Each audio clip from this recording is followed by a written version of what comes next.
Hey, welcome to the Hellion Rock. 2014 so far has been an excellent year for rock and roll. It looks like it's only going to get better and better and better. In fact, one of the contributors to the rock and roll of 2014 is my good friend Mike Araiza. Mike, how are you doing, bud?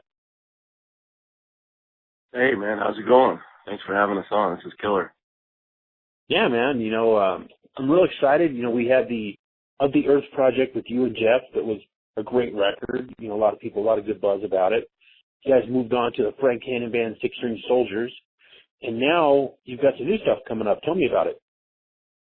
Yeah, well, thank you so much. Yeah, Jeff Sandoval and I, as a follow-up for what we did with Six String Soldiers, we were basically figuring out what we were going to do as far as what style of music, and we're always working on ideas. We challenge ourselves to at least come up with 3 new ideas a week, at least a verse and a chorus. So fortunately, we had a lot to sift through, and there was an acoustic song that we were working on, and we kind of put that on the back burner trying to decide exactly what style of music we were going to do. And it didn't have a guitar solo. And so we were actually going to do a live show in Albuquerque, and so it needed a guitar solo. And so there was a day where I had some time in my house, my home studio, and I recorded. It's not like a typical guitar solo. It's more like a passage. And it was one of the moments when Jeff was over and was like, hey, man, check this out. And he really liked it. And he's like, well, there's our next single. And so there it is. It's a new single. It's an acoustic song. It's got drums from Chris Collier. It's got some very deep, low bass from Kurt Arft. And we're really excited about it, man. We're wrapping it up actually this week. Chris Collier should have the mix done this Sunday. So it's got myself, of course, on guitars. It's got Jeff Sandoval on vocals, of course. And we've got Kurt Arft, which we'll talk about in a moment, on bass. And we've got Chris Collier on drums. And he's also doing the mix and stuff like that. And Chris Collier just wrapped up his gig with the KXM project. So we're just really excited around here. Yeah, man. Good names. We've you and I know that Chris has worked on some great rock and roll projects in the past, and what a great thing to be working with you guys. Yeah, he's on the up and up, and one of our bros had mentioned it. I actually met Chris when he was touring. He filled in. They had a drummer. Brian Tichy was playing drums, and I think he had to leave for some reason. And Chris Collier picked up the last leg of the tour, and they came to Albuquerque. And my brother, James Wood, was running merch for George that night. And so I went to hang out, and that's where I first met Chris Collier. And, when I go to a show, of course, you got Lynch, of course, that's going to be great. He was rocking the bass, of course. But I always like to watch the drummer because that's what really amazes me, because that's, to me, your group is as good as your drummer and as good as your singer. Everything else support those two things. And he just blew me away with his performance. And I just kind of made a mental note of that. And then as, time went on, we were looking for a good producer and a good engineer, and his name came up again. And so I sent him a message. It's like, hey, man, would you like to do something together? And he's like, of course. And so we're stoked. And his career is just going to get better from here. Those of you that don't know the name Chris Collier, after this KXM project drops that he finished, and hopefully I feel confident that they're going to love what this guy did on our single. Chris, you and I discussed, we found that his fingers are in a lot of things, and like you and I discussed before in previous conversations, we have come to realize how truly small the industry really, really is. It's amazing. It's really, you're exactly right. It's a small universe, and Jeff and I are really lucky that Frank Cannon was there to give us guidance and to give us an introduction to the industry. We have so much, he's done so much for us in the past, and he's still doing it today. and it comes in so many facets. He really took us under his wing, and he taught us how to write songs. He taught us how to finish songs. He taught me a lot as a person, how to handle yourself in the business.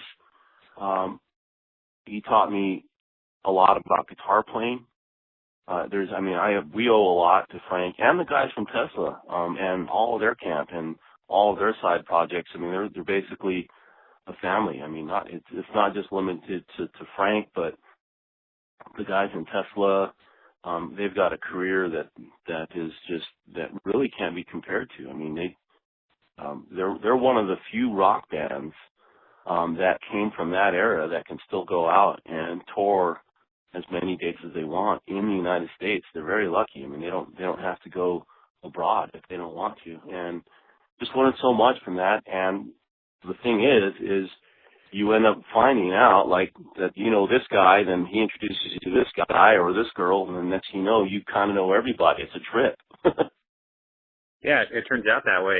You know, in talking about Tesla, I think one of the things about that band is they've done their hardest to try and keep drama out of it and just be about the music. And I think that's done wonders for them. Oh, for sure. I mean, there's no drama with those guys. It's just blue jeans, t-shirt, Gibson guitars, Marshall amps, and loud music and rock and roll. And those guys, you know, quick story, when I first met those guys, their manager at the time was Tom Zutot, and he's like, you know, at whatever time, and I get there, and the first person I met was Troy Lupetta, and I just didn't know how to act, and he came up to me, and he's like, hey, Mike, great to meet you, shook my hand, gave me the bro hug, and he could kind of sense that I didn't know how to act. He's like, hey, man, you don't have to worry, there's no bull bleep, you know, with this band. And then after that, I was comfortable, and it was true, and it's still true with those guys. They really love their fans, and I'll tell you what, the Tesla fans were very kind to Jeff and I, and they were awesome with the project that we did with Frank Hannon. And they are a force. I mean, they are a force. They're everywhere. I mean, they are everywhere. They're like their own little Kiss Army, except they're the Psychotic Supper Army. Right. That's a good thing, you know, that a band like that develops a good core fan base, and they treat their fans well, and, you know, it reflects back on all around the full circle. Right, and those are a lot of the lessons that Jeff and I have learned from Tesla. Number one, the music industry is very small. Number two is how to treat an audience and how to give an audience what they deserve. I mean, Jeff and I have been performers for a very long time, but to take it to that next level, we're very lucky to have the tutorage and the guidance of Frank Hannon. And then we learned so much from the other legends that were on the 16 Soldier album. I mean, we're very lucky. You got Dickie Betts, Pat Travers, Rick Derringer, and the great Dave Meniketti, who we got to meet and spent some time with as well. So it was so much. So we're very lucky, and we're using that to springboard the next project, and our next single is Why We're Here, is all of the experiences from that, all of the great recognition that we're so lucky to have gotten from the 16 Soldier album.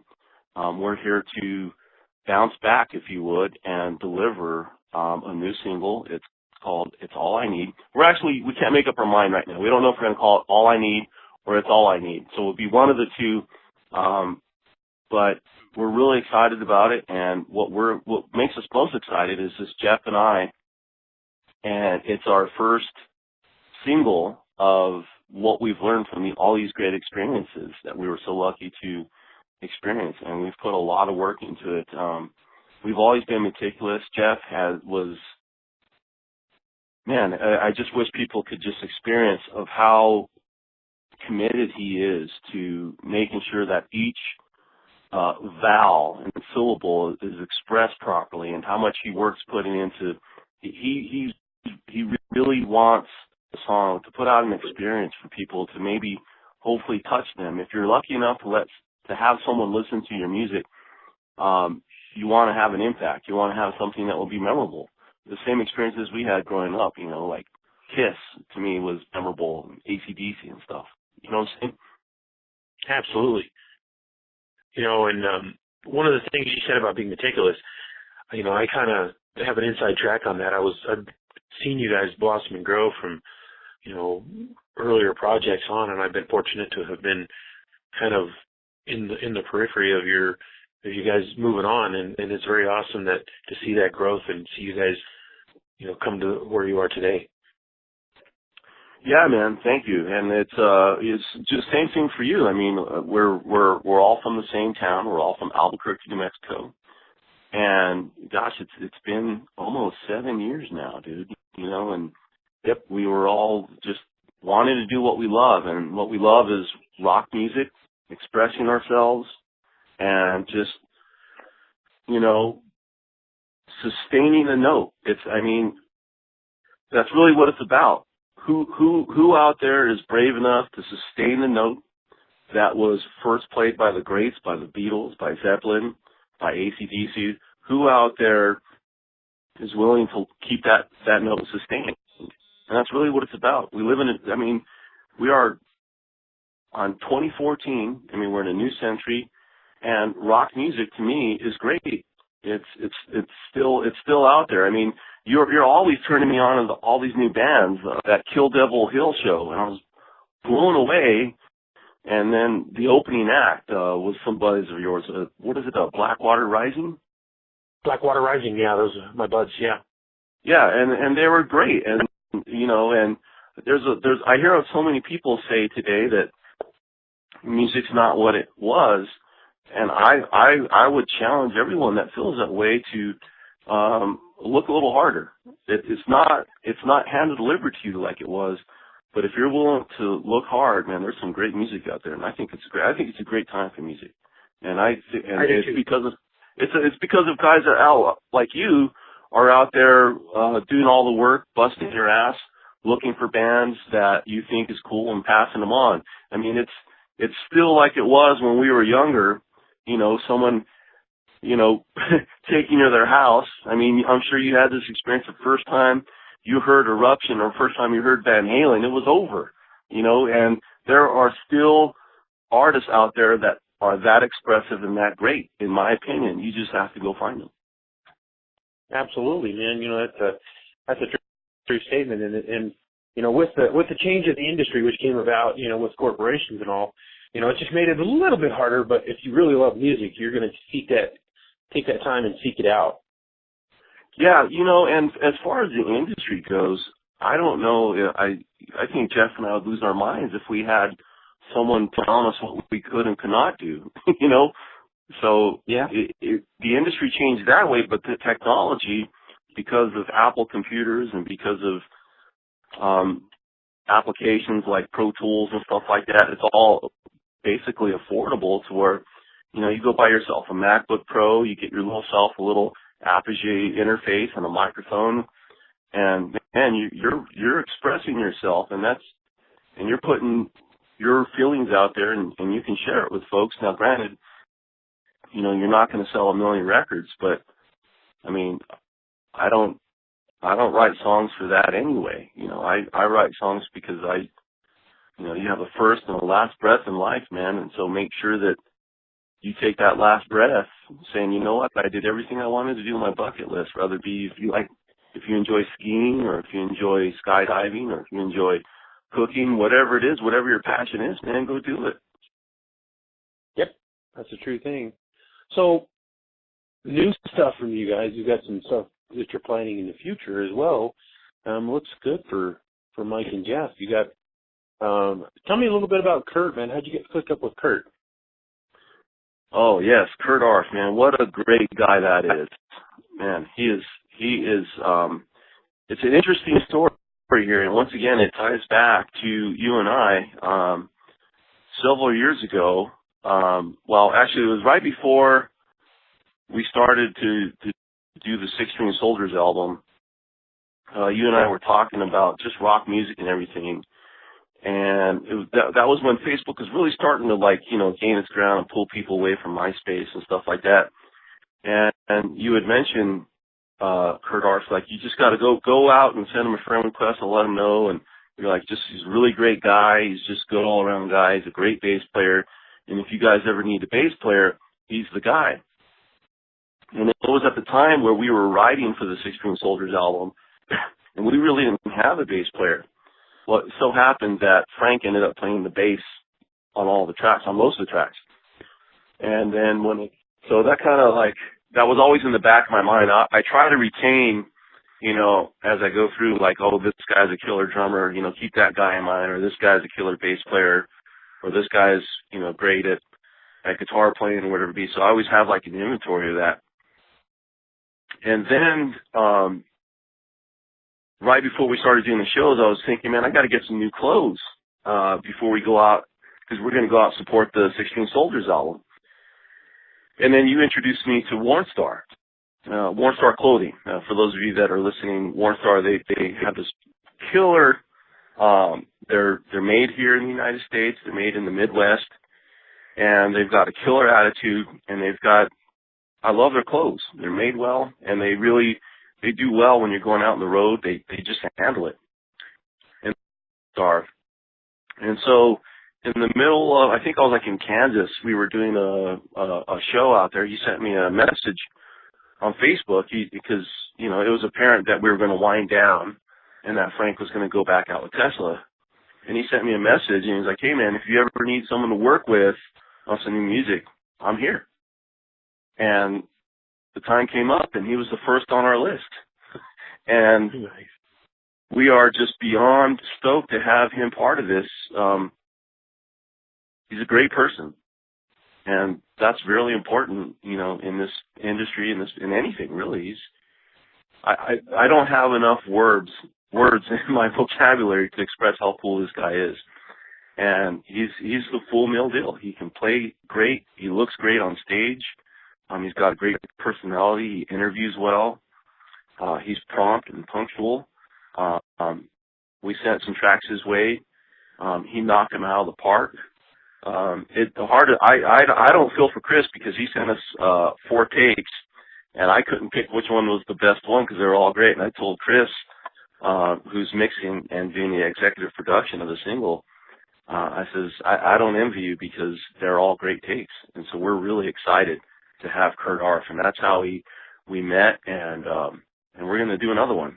We got a follow-up ready to go as soon as this first single drops. Nice. So we're looking at probably within a couple of weeks for that single to come out, correct? Yeah.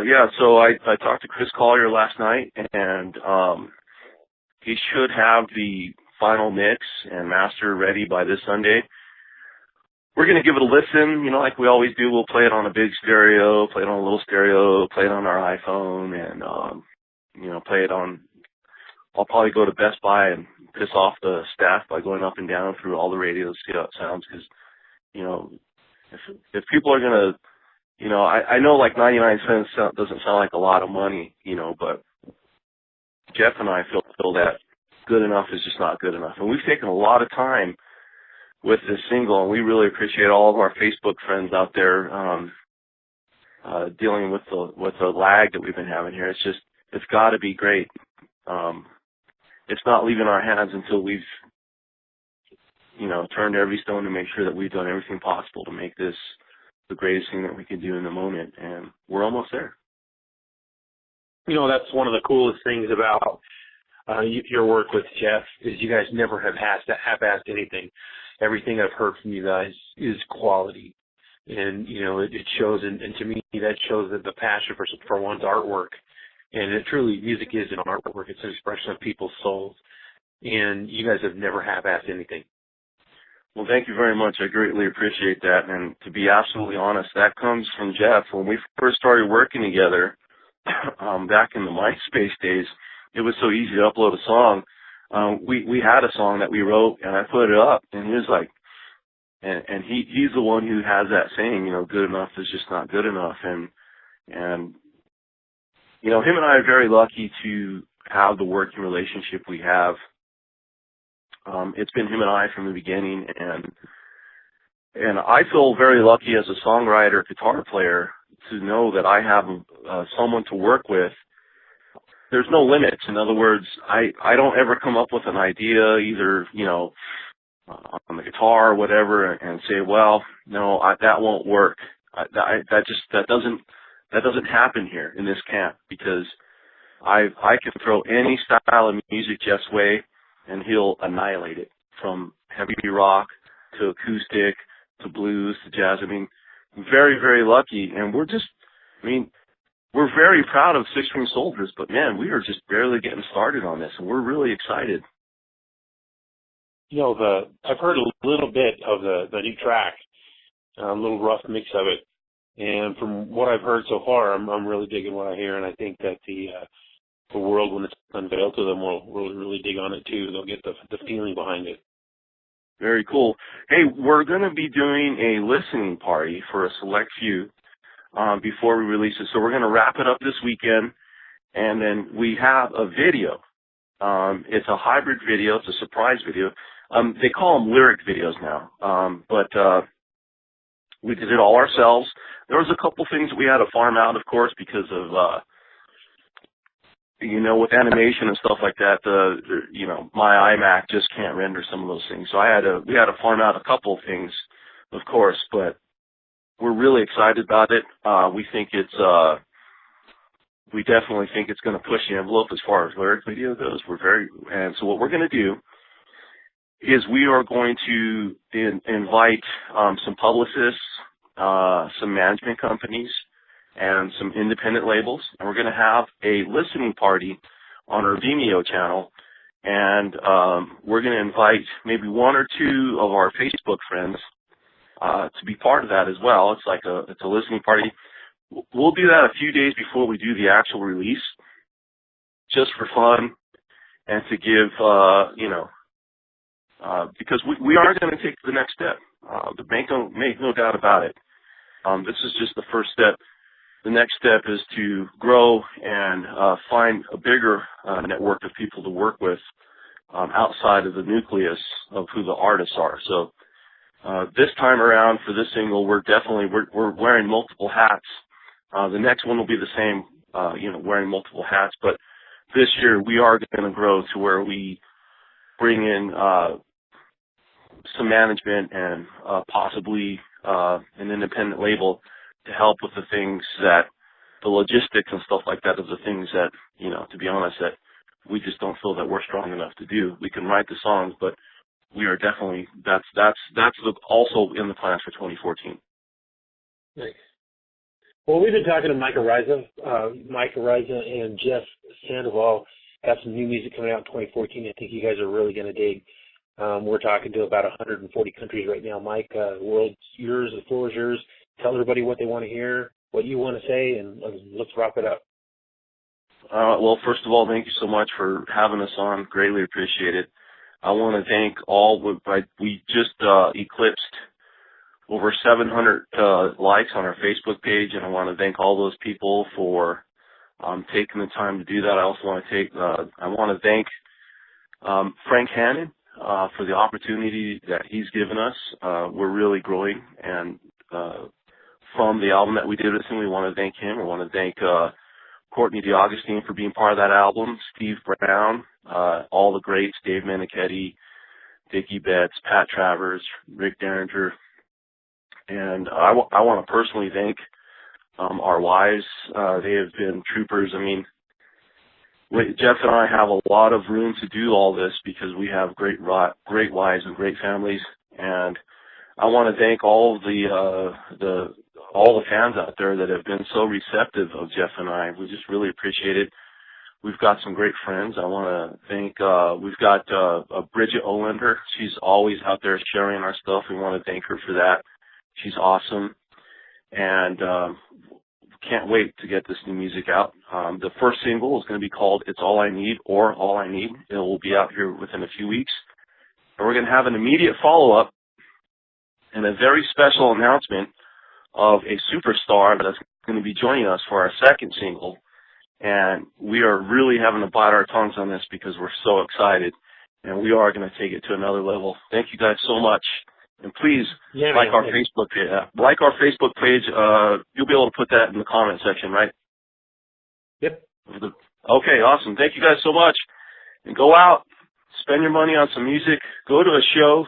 When you go to the show, please buy a shirt, buy a CD, support the band, because it's up to us to keep music going. So stay in the know. That's where it's at. Thanks, man.